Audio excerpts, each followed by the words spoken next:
Stella gazed out the window of her penthouse apartment, the twinkling lights of the city below, a stark contrast to the tumultuous emotions swirling within her.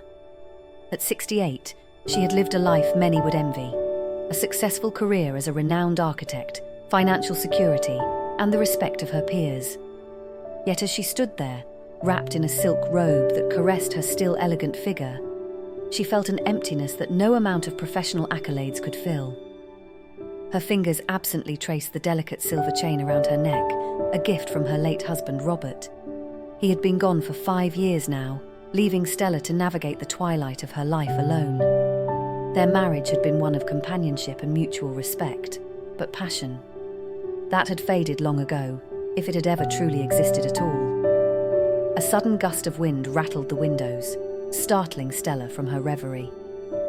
She glanced at the clock, nearly midnight. With a sigh, she turned away from the cityscape and made her way to the kitchen. Sleep often eluded her these days, and she found herself gravitating towards a glass of wine more often than she cared to admit. As she poured herself a generous measure of Cabernet, her phone buzzed on the counter. Stella frowned, wondering who would be contacting her at this hour. The name on the screen made her heart skip a beat. Jaco. The very thought of him sent a shiver down her spine. At 32, he was less than half her age, a fact that never failed to make Stella feel both exhilarated and ashamed. They had met 6 months ago at a charity gala. He was a rising star in the world of sustainable architecture, and Stella had been immediately drawn to his passion and innovative ideas. What had started as a mentorship had quickly evolved into something far more complex. Stella still remembered the first time Jaco had kissed her, his strong hands cupping her face with a tenderness that had brought tears to her eyes. She had pushed him away, of course, stammering about the inappropriateness of it all. But the seed had been planted, and in the months that followed, Stella found herself falling deeper into a relationship she knew she should end, but couldn't bring herself to let go of. With trembling fingers, she opened the message. "I miss you. Can't stop thinking about last night. When can I see you again?" Stella closed her eyes, memories of their passionate encounter flooding her senses. The way Jaco's lips had trailed fire along her collarbone, his hands exploring every curve of her body with reverence. The way he had whispered her name like a prayer as they moved together, making her feel more alive than she had in decades. She shouldn't encourage this. She knew better. And yet, tomorrow, 8 p.m. "You know where?" she typed back before she could talk herself out of it. His response was almost immediate. "I'll be counting the minutes." Stella set the phone down, her heart racing. What was she doing? This affair, if that's what it could be called, was madness. She was old enough to be Jaco's grandmother, for heaven's sake. What could he possibly see in her beyond a fleeting fascination with an older woman? And yet the way he looked at her. It was as if Jaco saw past the lines on her face, the silver in her hair. When they were together, Stella felt young again, desired in a way she hadn't experienced in years. She took a long sip of wine, savouring the rich flavour as she contemplated the mess she had gotten herself into. Her daughter, Caroline, would be horrified if she ever found out. At 45, Caroline was closer to Jaco's age than Stella was. The thought made her wince. Stella made her way to the bedroom, slipping out of her robe and studying her reflection in the full-length mirror. Her body bore the marks of time. Softness, where there had once been firmness, skin that had lost some of its elasticity. And yet, Jaco worshipped every inch of her as if she were a goddess. As she crawled into bed, Stella's mind drifted to their first intimate encounter. It had been right here in this very room, after a late-night discussion about a project they were collaborating on. "I should go," Jaco had said, glancing at his watch. "It's getting late." Stella had nodded, ignoring the pang of disappointment in her chest. "Of course. Thank you for your input on the designs. I think we're really onto something special here." Jaco had smiled, his dark eyes twinkling. "We make a good team, Stella." There had been a moment of charged silence, the air between them thick with unspoken desire. Stella had known she should step back, say goodnight, maintain the professional boundary between them.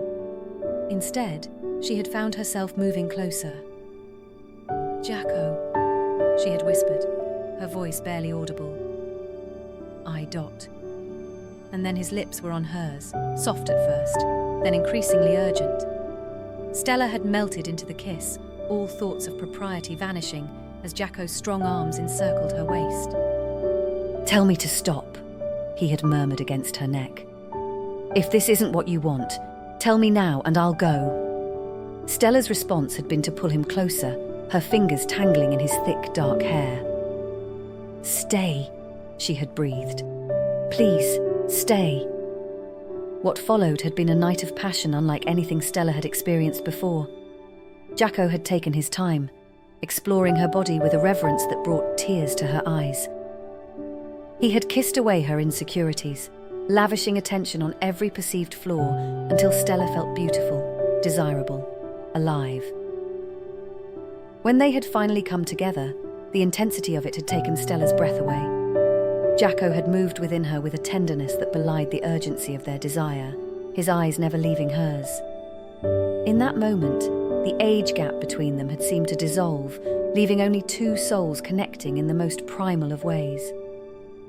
Afterwards, as they lay tangled in the sheets, Stella had waited for the guilt to set in. Instead, she had felt a sense of peace she hadn't known in years. "What are we doing, Jaco?" she had asked, tracing patterns on his chest. He had captured her hand, bringing it to his lips. "Something beautiful," he had replied simply. Now, as Stella drifted off to sleep, those words echoed in her mind. Something beautiful. But was it really? Or were they both deluding themselves, destined for heartbreak? The next evening, Stella found herself standing in front of her closet, agonizing over what to wear. She felt ridiculous, like a teenager preparing for a first date rather than a woman of her age and stature.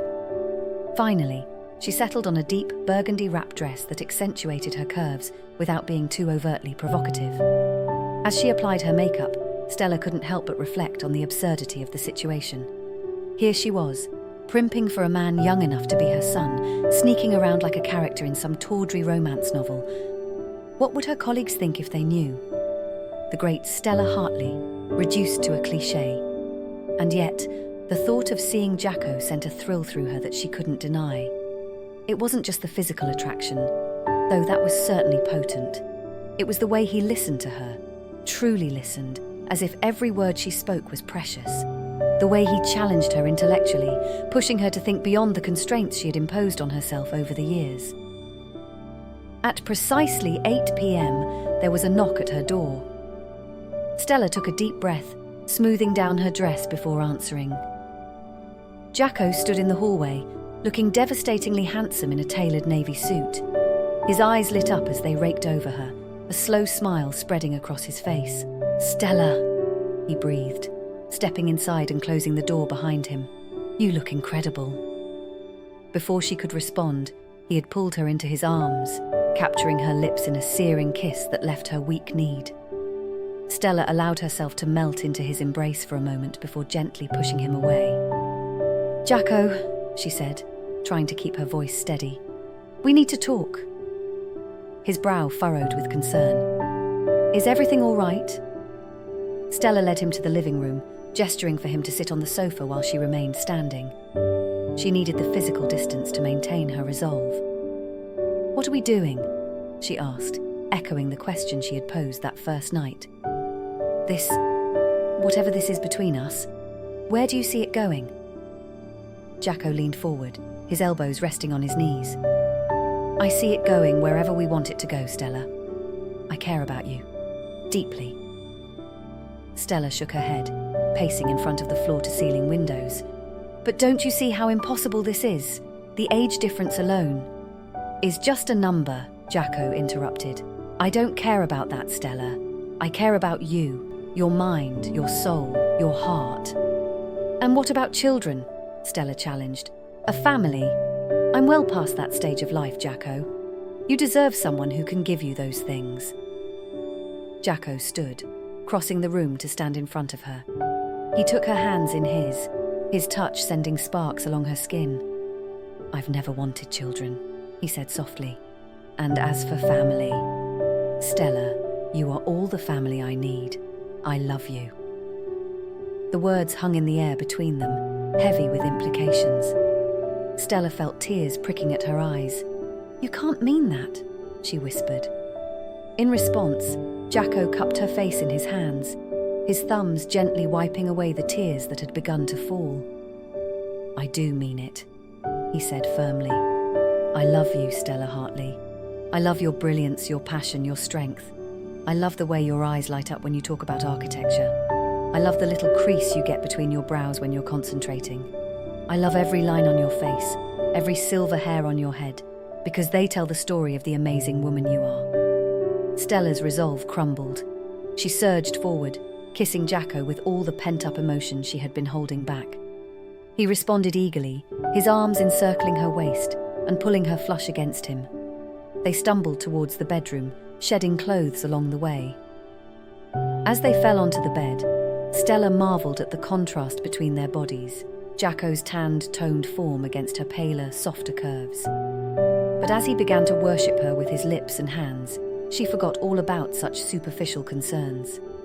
Their lovemaking was intense, almost desperate, as if they were both trying to prove the depth of their feelings through physical connection.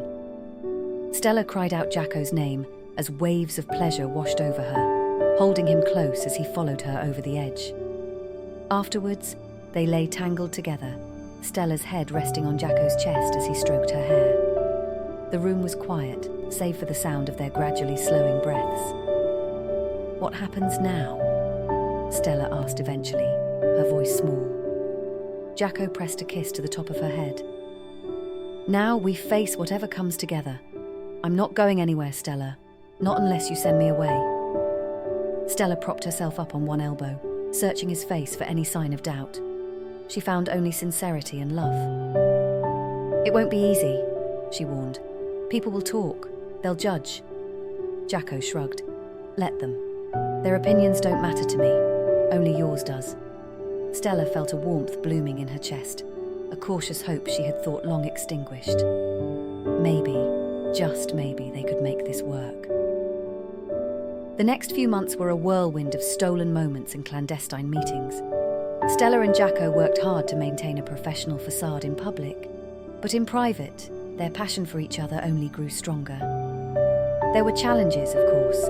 Stella struggled with her own insecurities, constantly questioning what Jaco could possibly see in her. Jaco, for his part, had to contend with the skepticism and occasional hostility of his peers, who couldn't understand his attraction to an older woman. But there were beautiful moments too. Lazy Sunday mornings spent in bed, Jaco reading architecture journals aloud while Stella sketched new designs, heated debates over the merits of various architectural styles that inevitably led to even more heated encounters. Quiet evenings where they simply held each other, reveling in the comfort of their connection. It was during one such evening, about 4 months into their relationship, that everything changed.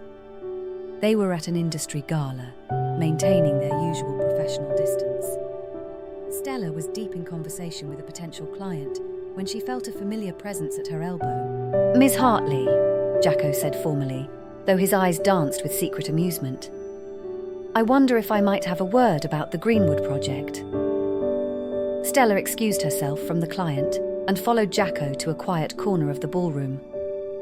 "What is it?" she asked, keeping her voice low. "Is everything all right?" Jaco glanced around to ensure they weren't being observed, then leaned in close. "Everything is perfect," he murmured. "I just needed to tell you how breathtakingly beautiful you look tonight." Stella felt a blush creeping up her neck. "Jaco," she admonished gently, "we're in public." "I know," he said, his expression growing serious. "And I'm tired of hiding, Stella. I'm tired of pretending that you're just my mentor, that I don't love you more than I've ever loved anyone in my life." Stella's heart began to race. "What are you saying?" In response, Jaco reached into his pocket and pulled out a small velvet box. Stella's eyes widened as he dropped to one knee right there in the middle of the gala. "Stella Hartley," he said, his voice ringing with conviction. "You have changed my life in ways I never thought possible.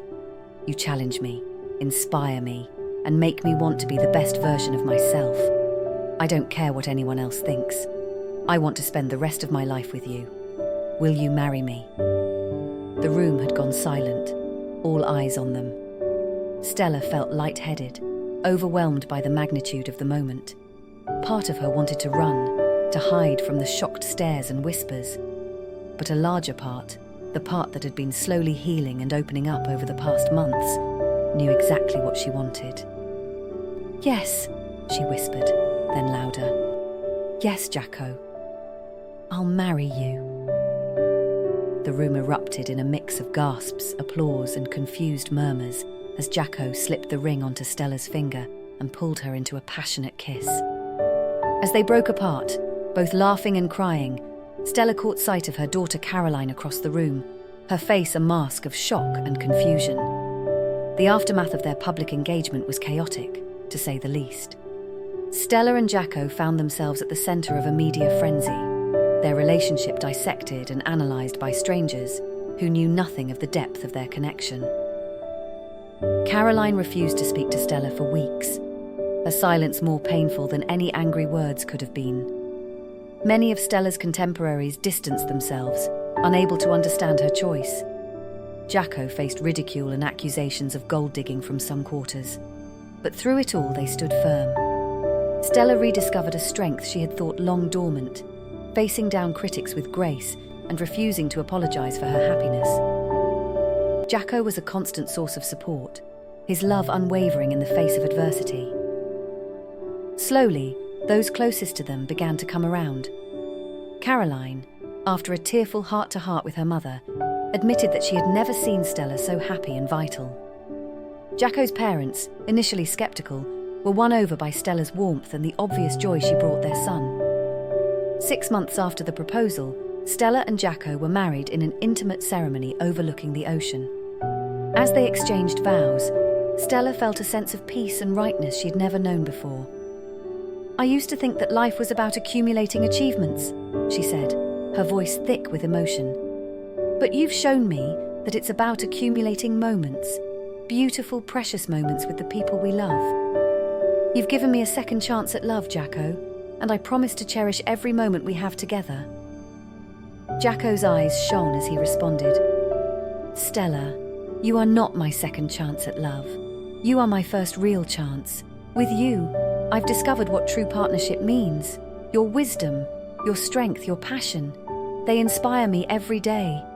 I vow to stand by your side through whatever life brings us, to love you fiercely and without reservation, and to build a life filled with joy, adventure, and endless possibilities."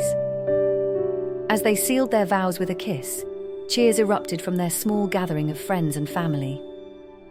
Stella felt lighter than she had in years, as if a weight she hadn't even realised she'd been carrying had finally been lifted. The years that followed were not without challenges, but Stella and Jaco faced them together, their bond only growing stronger with each obstacle overcome. They threw themselves into their work, collaborating on groundbreaking sustainable architecture projects that garnered international acclaim. Their age difference, once the subject of so much gossip and judgment, faded into insignificance in the face of their shared passion and mutual respect. 5 years into their marriage, they faced their greatest test when Stella was diagnosed with breast cancer. The news hit them both hard, but Jaco never wavered in his support. He was there for every doctor's appointment, every chemotherapy session, holding Stella's hand and whispering words of encouragement. During her recovery, Stella found herself reflecting on the twists and turns that had led her to this point in her life. She thought of the younger Stella, so focused on her career, so afraid of vulnerability. How surprised that woman would have been to see herself now, in her mid-70s, battling cancer, and more deeply in love than she had ever thought possible. One evening, as they sat on the balcony of their beachfront home watching the sunset, Stella turned to Jaco. "Do you ever regret it?" she asked softly. "Choosing a life with me? You could have had someone younger, someone who could have given you children, someone with whom you could grow old together. Jaco took her hand, his thumb tracing over the delicate skin. "Stella," he said, his voice filled with emotion, "I have never regretted a single moment with you. You've given me more love, more joy, more fulfillment than I ever dreamed possible. As for growing old together, we are. Every day we share is a gift, and I cherish each one." Tears welled in Stella's eyes as she leaned in to kiss him. In that moment, she felt the full weight of their love. A love that had defied societal norms, weathered storms, and emerged stronger for it all. As Stella's health improved, they decided to embark on a new adventure. They founded a non-profit organisation dedicated to creating sustainable housing solutions for underprivileged communities around the world. It was challenging work, often taking them to remote locations and pushing them out of their comfort zones. But it was also deeply rewarding, allowing them to leave a lasting positive impact on the world. Their unconventional love story, once the subject of scandal, became an inspiration to many. Stella found herself mentoring younger women, encouraging them to pursue their passions without fear of judgment. Jaco became an advocate for breaking down age barriers in relationships, speaking openly about the depth of connection possible when one looks beyond superficial factors. As Stella entered her 80s, she and Jaco made the decision to step back from their more active roles in their organisation, handing over the reins to a capable team they had nurtured over the years. They settled into a quieter life, dividing their time between their coastal home and a small apartment in the city where they had first met. On the evening of Stella's 85th birthday, Jaco organised a surprise gathering of their closest friends and family. As Stella looked around the room at the faces of those she loved, her daughter Caroline, now fully supportive of her mother's relationship, her grandchildren who adored their grandpa Jaco, the colleagues and friends who had stood by them through the years, she felt a profound sense of gratitude. Later that night, as they lay in bed, Stella curled into Jaco's embrace. At 49, he was still as handsome as ever, the silver threading through his dark hair, only adding to his appeal. "Thank you," she murmured. "For what?" Jaco asked, pressing a kiss to her forehead. "For loving me," Stella replied simply. "For seeing me when I thought I had become invisible. For giving me a life more beautiful than I ever dared to imagine." Jaco tightened his arms around her. "Loving you has been the greatest privilege of my life, Stella. Thank you for taking a chance on us." As they drifted off to sleep, Stella reflected on the journey that had brought them to this point. From that first unexpected kiss, to the vows they had shared, through illness and health, triumph and setback, their love had remained constant. It hadn't always been easy, but it had always been worth it. Their story was unconventional, yes, but it was also a testament to the power of love to transcend boundaries, to heal wounds, and to open up possibilities that one might never have imagined. As Stella closed her eyes, secure in Jaco's embrace, she knew with absolute certainty that she wouldn't have changed a single moment of their journey together. In the years that followed, Stella and Jaco continued to inspire those around them with their enduring love and shared passion for making the world a better place. And when Stella finally passed away at the age of 92, it was with Jaco by her side, holding her hand just as he had done countless times over their years together. Jaco lived on for another decade, continuing their work and keeping Stella's memory alive through the stories he shared with anyone who would listen. And when he too passed, those who knew them best couldn't help but smile, imagining Stella and Jaco reunited, ready to embark on their next great adventure together. Their love story, which had once seemed impossible, had become a legend, a reminder that true love knows no boundaries, and that it's never too late to open one's heart to the possibility of a great and transformative love.